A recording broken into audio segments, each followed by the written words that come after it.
हाय दोस्तों, मैं Rajesh Gupta motivational speaker. जीवन में निरअहंकारी बनते रहिए। जीवन में निरअहंकारी बनते रहिए, बहुत ही आगे तक जाएंगे।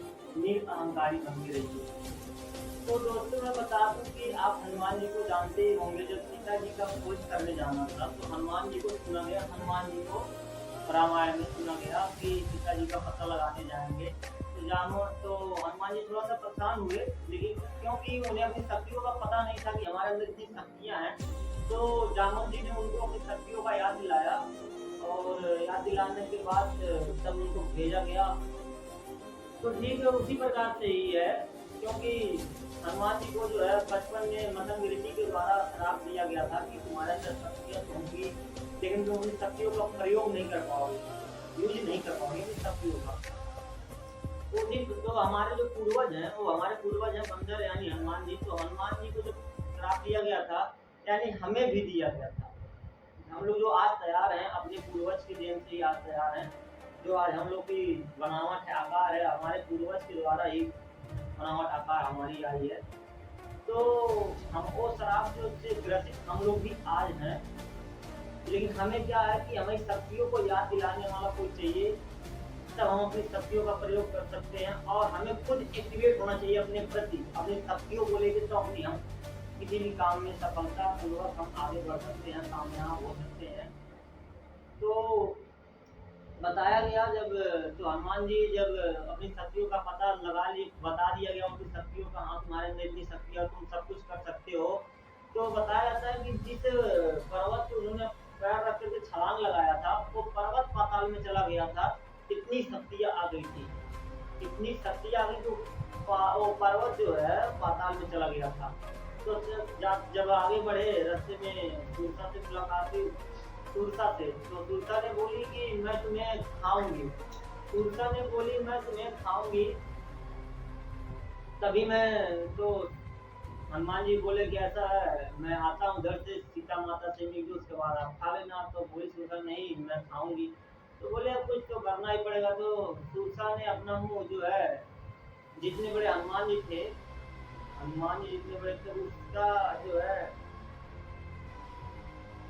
दोगुना दोगुना तुरसा ने अपना मुंह खोला। और जो है हनुमान जी तब अपना शरीर 4 गुना किए।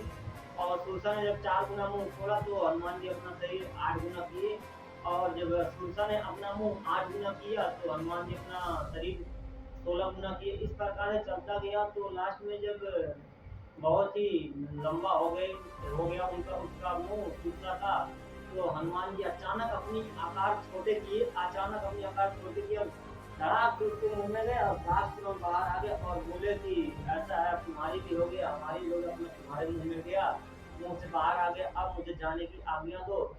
तुरसा ने बोली ठीक है, अब जा सकते हो।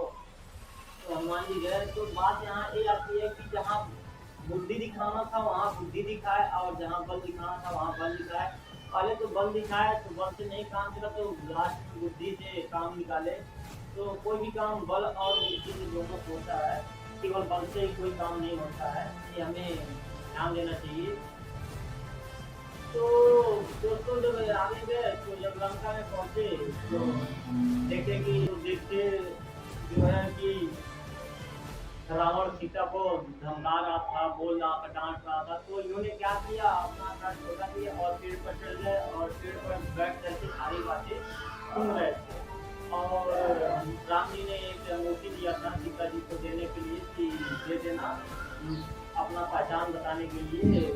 तो हनुमान जी ने पेड़ पर से ही अंगूठी गिरा दिया नीचे सीता जी के पास। सीता जी देखी कि अंगूठी है, तो देखी तो आश्चर्यचकित हो गई कि अंगूठी, राम जी का अंगूठी यहाँ पे कैसे आ गया।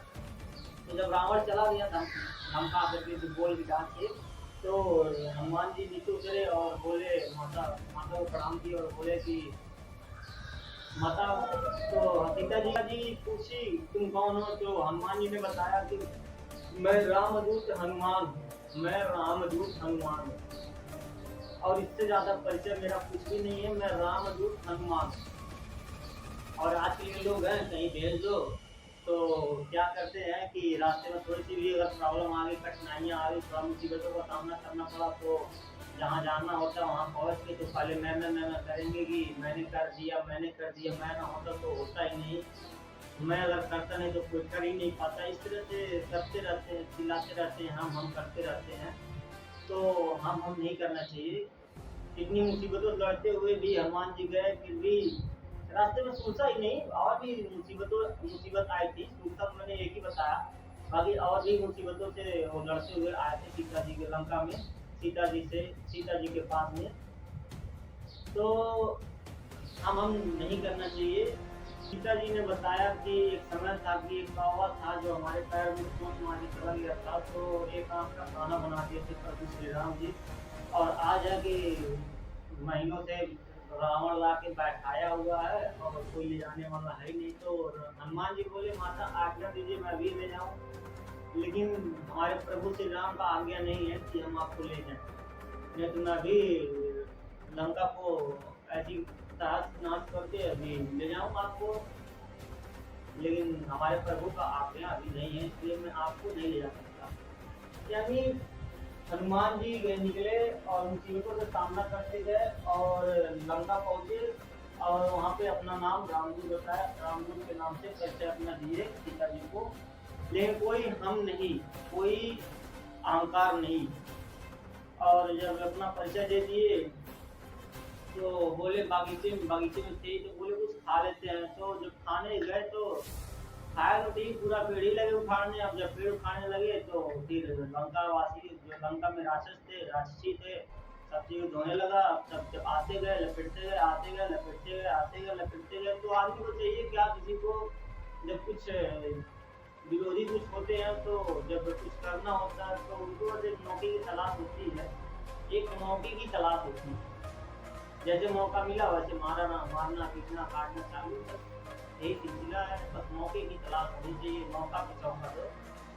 तो जब सब लोग हार गए तो मेघनाथ को भेजा गया, ब्राह्मण ने मेघनाथ को भेजा।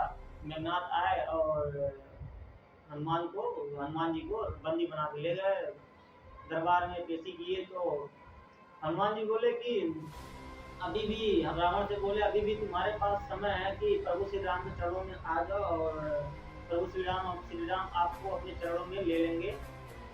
लेकिन रावण कहाँ मानने वाला, रावण तो रावण ही है, हम में डूबा हुआ है। कहाँ क्या होने जाने वाला, कैसे कल्याण होगा उसका। तो रावण बोला कि तुम हमें एडवाइस देते हो, हमारे यहाँ सलाह देने का सजा है मौत। तो ये सब बोले कि अपने व्यापारियों से बोले कि इन्हें मौत की सजा दे दिया जाए। तो तभी हनुमान जी बोले कि कोई बात नहीं, हमारे हाथ बजे हमें मौत की सजा मिलेगी, लेकिन भगवान तो देख ही रहे हैं हम क्या कर रहे हैं। हम भगवान तो देख ही रहे हैं हमें कि हम क्या कर रहे हैं, और तुम हमें मौत की सजा दे रहे हो तो देखते हैं। तभी एक महात्मा आए और देखे कि ऐसी सी बात है। तो उन्होंने पूछा कि कौन है, तो सब बताया कि रामदूत हनुमान है, तो इनको मौत की सजा दिया जा रहा है, मौत की सजा दी जा रही है। तो महात्मा बताया कि राम जो दूत होते हैं, दूत को नहीं मारा जाता है, संदेशवाहकों को हम नहीं मार सकते, हमारे धर्म की विरुद्ध है, इसलिए उनको नहीं मारा गया, हनुमान जी बचे। बस हो गया कल्याण। जब पूरा इनको रिलीज किया गया उसके बाद लंका में लगे साथ नाथ करने, उसके बाद निकले साथ नाथ करके निकले। उसके बाद गए राम जी के पास। तो जामुन जी लगे बताने श्री राम जी को कि हनुमान जी तो सारा काम कर रहे हैं, हनुमान जी सारा काम कर रहे हैं, हनुमान जी सारा काम कर रहे हैं। तो प्रभु श्री राम हनुमान जी के पास गए, पूछने लगे कि हाँ भाई हनुमान जी आपने क्या कराया, आपने सारा काम कराया, मैं सुन रहा हूँ। तो बोले हनुमान जी की प्रभु जो कह रहा है उसी से पूछ लीजिए हमने क्या कराया है। फिर हनुमान जी सॉरी फिर राम जी गए जामुन जी के पास कि यहाँ पर तो कह रहे हैं मैंने कुछ नहीं करा, जो फिर हम जामुन जी कह रहे हैं कि जो कह रहा है उसी से पूछ लीजिए हमने क्या करा। फिर राम जी हनुमान जी के पास गए तो हनुमान जी बोले जो कह रहा है उसे पूछ लीजिए। तो जब राम जी को गुस्सा आया थोड़ा, तो उन्होंने कहा कि जब तुमने नहीं करा और जामन जी कह रहे हैं तुम सारा काम कर रहा है तो क्या हमने जाके कराया है? तो हनुमान जी बोले कि हाँ प्रभु, यही तो मैं कहना चाहता हूँ कि आप ही ने जाके कराया है। बताओ अब यहाँ क्या इस कहानी का, इस सीन का पर्पज क्या निकल के आता है रामायण से? जो इस रामायण में जो सीन है उससे हमें क्या सीख मिलती है कि हमें कितना भी बड़ा काम करना चाहिए, लेकिन क्रेडिट अपने ऊपर नहीं लेना चाहिए। हम तो एक आधार हैं, हमसे काम करवाया जाता है और हम करे जाते हैं, करे जाते हैं, करे जाते हैं। वो तो प्रभु श्री राम और श्री कृष्ण जैसा थे। प्रभु श्री राम जी थे, अगर वो ना करवाते तो हनुमान जी ना करते, उन्हीं की मर्जी से जान लो सब कुछ होता था। और जैसे श्री कृष्ण थे, डगर एक शस्त्र उठाए हुए ही पूरा युद्ध समाप्त करवा दिए। तो जिसके साथ स्वयं भगवान खड़े उनका क्या कोई बिगाड़ सकता है? कुछ कोई नहीं बिगाड़ सकता। और धर्म से चलें, अधर्म से ना चलें, ईमानदारी से चलें, किसी का बेईमानी ना करें और जीवन में निरअहंकारी रहिए, कभी घमंड मत करिए। हम मत करिए जीवन में कभी भी, ये आपको बहुत आगे चलेगा। जो भी करिए सब भगवान को क्रेडिट दीजिए कि प्रभु हम आपकी कृपा से कर रहे हैं, आप हमसे करवा रहे हैं, हम तो एक आधार हैं।